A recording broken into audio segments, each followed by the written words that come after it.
What's up, guys? This morning my personal car wouldn't stay running, and I saw that the battery had not been charging with the multimeter.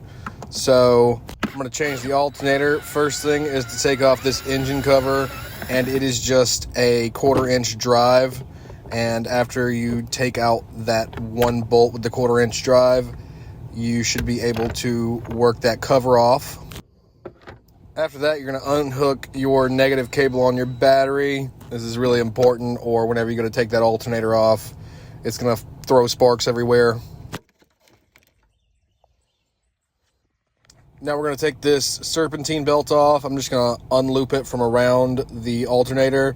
So there's a 3/8 drive right there on that pulley, and if you press it towards the right, it will loosen up that belt. So you can pull that belt off, and that's going to give you access to the alternator. And this is just me noticing there's a little bit of burring on that alternator pulley.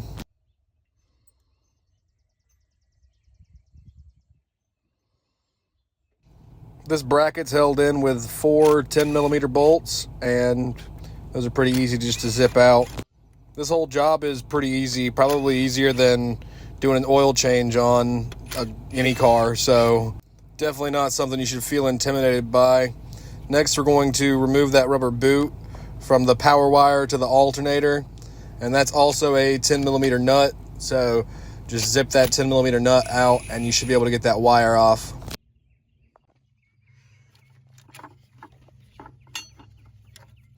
After you've got all those bolts out for the bracket and the nut off for the wire, you can just set that aside. There's one connector down there that goes to the alternator. I think I ended up using like a screwdriver to help me press in that tab. There it is. So use the screwdriver to press in the tab, and then you can pull on that wire. It usually comes out pretty easy. Check that connector for any kind of moisture damage or anything. This one looks good, so just keep moving on.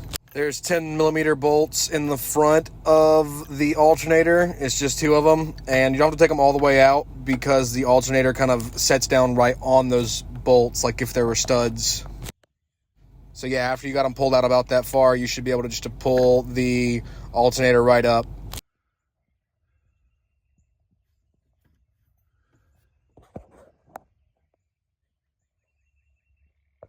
And you can set the new alternator right down on those bolts and get to running those bolts back in.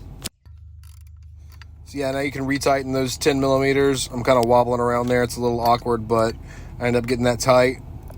And do the same thing on the other side.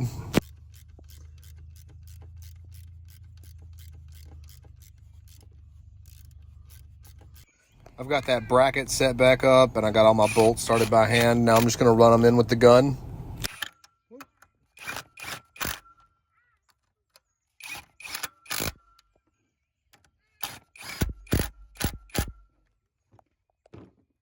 Next, we're going to tighten up that nut for the power wire to the alternator, and then we will cover it up with that boot again. And you'll, of course, have to put the serpentine belt back on to the alternator.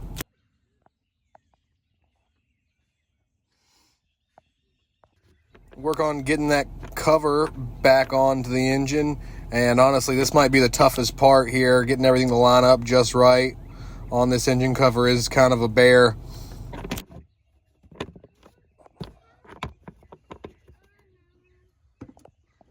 And then after that, you can go ahead and run in that 1/4-inch drive bolt. You should be about done. All you got to do now is hook that negative battery cable back up. Tighten it up. That's an 8mm. But yeah, there you have it, guys. With a few tools and a little bit of know-how, you can save yourself a bunch of money. The part's still pretty expensive. Buying alternators sucks, but the job really ain't that bad. So good luck, y'all.